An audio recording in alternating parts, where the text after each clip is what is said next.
Estamos de volta e presta atenção nessa notícia. O governo vai liberar em março o FGTS Futuro para facilitar a compra da casa própria. A repórter Lívia Veiga tem os detalhes para a gente.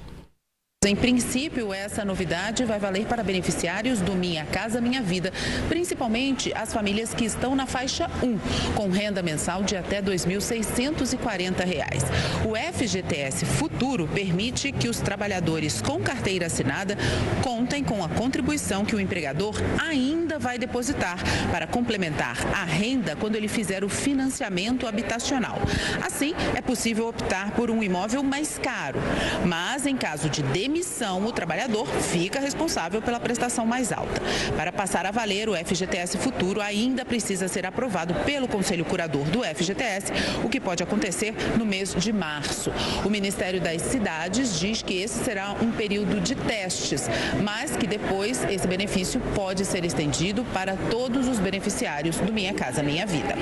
Pois é, um assunto que pode beneficiar muitas pessoas. Então, para entender melhor, a gente faz conexão com o Renan Silva, que é professor de Economia do IBMEC Brasília. Professor, boa tarde, seja sempre muito bem-vindo ao Conexão Record News. Vamos entender, então, essas informações. Veja bem, se o valor pode levar em consideração aquelas parcelas que ainda nem foram depositadas pelo empregador, isso pode significar o quê para a instituição bancária? Uma maior segurança? É isso?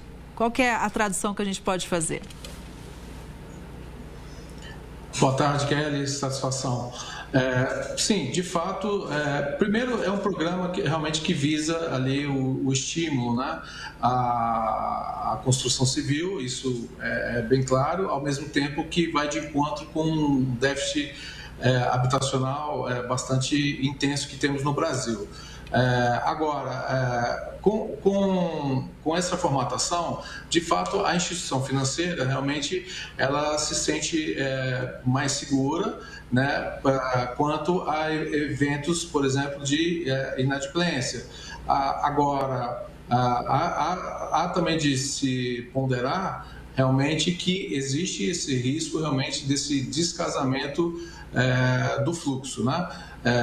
Ou seja, né, uma vez que o funcionário, o empregado, ele perde o emprego, quer dizer, você tem ali a dívida, né, ali composta, e não vejo assim uma garantia total, uma equalização total por parte do governo. Então, ao mesmo tempo que existe o benefício, né, de um crescimento ali do setor, né, da economia, que também gera mais trabalho, gera mais arrecadação e tudo mais, ao mesmo tempo você também tem esse risco de descasamento. Mas, ao mesmo tempo, você também tendo o país crescendo, mesmo que de forma lenta, gradual, realmente acaba que é um momento bom também para as instituições abrirem essas linhas aí para a população de baixa renda. Pois é, que precisa muitas vezes sair do aluguel, mas não tem como, não é, professor? Agora, pegando esse gancho do crescimento, a gente pode dizer que caso realmente isso seja aprovado, pode acontecer um efeito cascata, uma vez que a gente sabe que o setor da construção civil gera muito emprego, tem uma força importante na nossa economia? Sim, de fato, eu acho que essa que é a intenção, né? Eu tenho pontuado, né, que a gente vem de mais uma década perdida. Tivemos a recessão de 2015, 2016, onde tivemos uma taxa de desemprego muito elevada, o endividamento das famílias em patamares recordes, depois tivemos a Covid. Logo depois tivemos um período de juros muito elevados.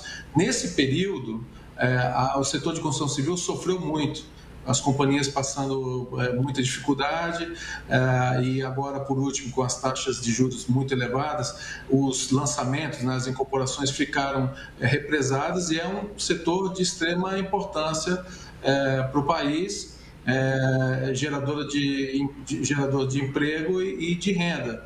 Então, o governo atual tem se empenhado nesse intuito, né, de estimular esse setor importante que acaba, como você falou, tendo efeito em cascata, né?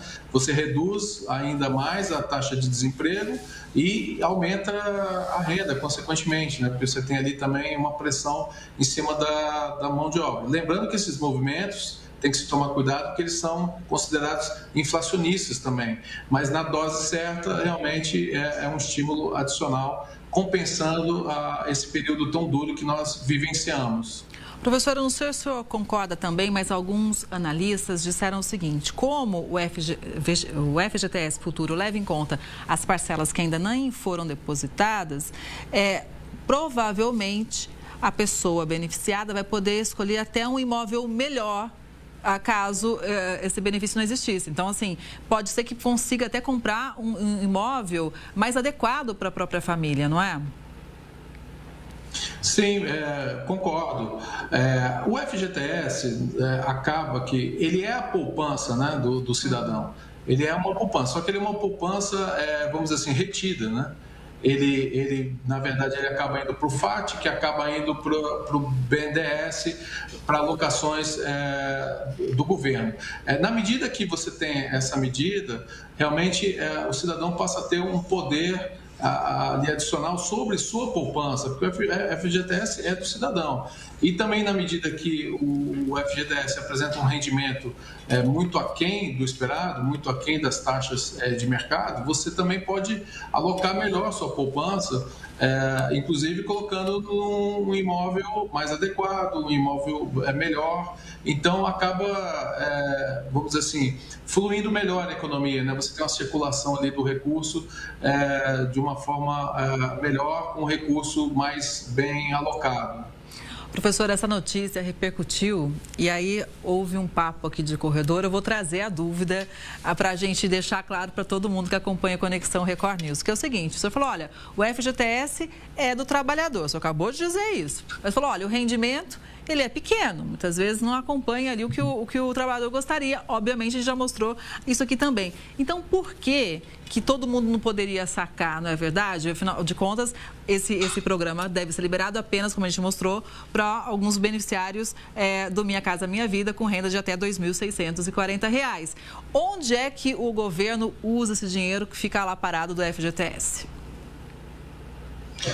Olha, esse recurso, originalmente, ele se destina a projetos de desenvolvimento, tá? Então, em geral, ele acaba desembocando do BNDES, né?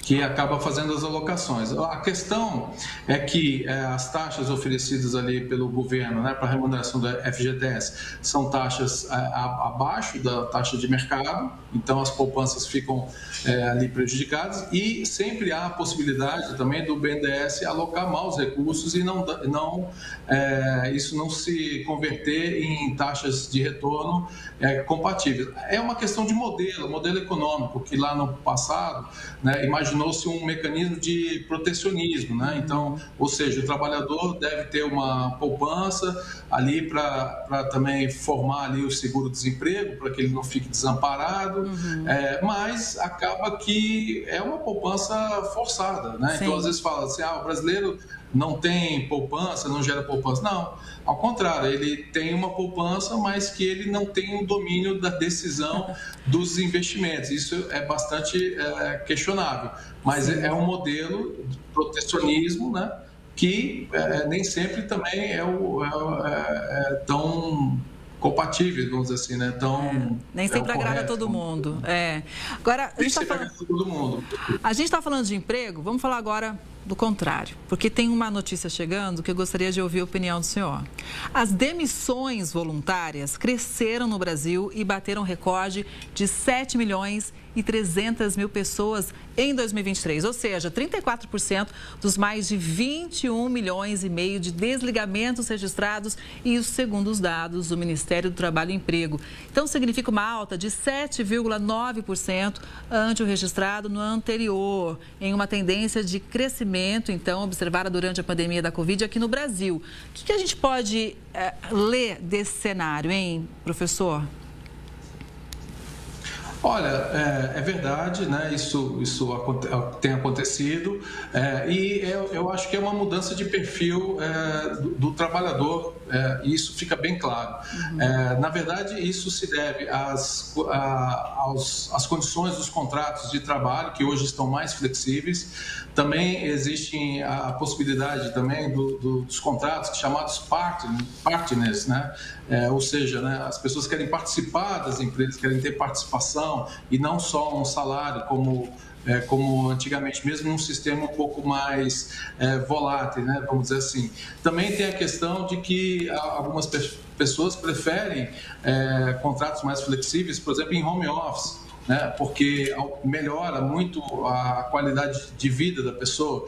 Não podemos ignorar também os pequenos, grandes negócios também na internet e na rede social. Isso tem chamado muita atenção. Então, muitas pessoas de casa com seus pequenos, grandes negócios, eu gosto de dizer assim, né, que são negócios escaláveis, que hoje você tem a facilitação dos marketplaces, né, nas redes sociais e outras empresas que prestam serviço, que facilitam a venda de produtos e serviços pela internet. Então, tudo isso somado à possibilidade de uma qualidade de vida melhor, tem gerado esse movimento, principalmente entre o público mais qualificado. Exatamente, isso que me chamou a atenção também. A maioria tem, inclusive, pós-graduação concluída, né? Perfeito. Essa taxa é bem mais elevada entre as pessoas que têm pós-graduação, mestrado e doutorado, porque acaba que essas pessoas estão inseridas na economia do conhecimento. Então, na medida que elas investiram, dedicaram seu tempo ao conhecimento, isso pode ser colocado numa prestação de serviço mais facilitada realmente pelas redes sociais, né? No mundo globalizado, todo interligado e praticamente todo mundo falando uma única linguagem, né, que é a economia de mercado. Então, é muito tentador, né, você poder usar o seu conhecimento aonde ele tem um maior valor, e isso pode ter uma escala global. Então, é natural que nesse segmento isso seja intensificado. Professor, eu também acho que é interessante a gente pescar um dado que diz respeito ao jovem, né? Porque o jovem pede mais demissão. É uma outra mudança de comportamento, porque antigamente a gente ouvia os mais velhos dizendo assim, você não vai sujar sua carteira com vários registros, né? Tinha aquela tradição de ter um emprego para a vida toda. Hoje, pelo que mostram os dados do Ministério do Trabalho, a situação está diferente, né? Bastante diferente. Naquela época, você ficar muito tempo no emprego era um sinal de credibilidade. Hoje, na verdade, o que pesa mais são os seus resultados, o que você já realizou em termos de negócio, né? Então, grandes empresas, até as Big Data e tudo mais, elas valorizam muito essa questão da capacidade de geração de riqueza dessa pessoa, e não mais aonde ela trabalhou e por quanto tempo, né? E sim a geração, né, o retorno que ela consegue agregar, né, em termos de economia do conhecimento. Então, há um investimento muito claro nessas pessoas que têm capacidade de geração de riqueza em grande escala, e é isso que essas grandes empresas estão buscando como parcerias. E seguimos analisando e sempre atentos. Professor, muito obrigada pela análise, viu? Uma boa tarde e até a próxima. Eu que agradeço, boa tarde, até a próxima, Kelly. Até.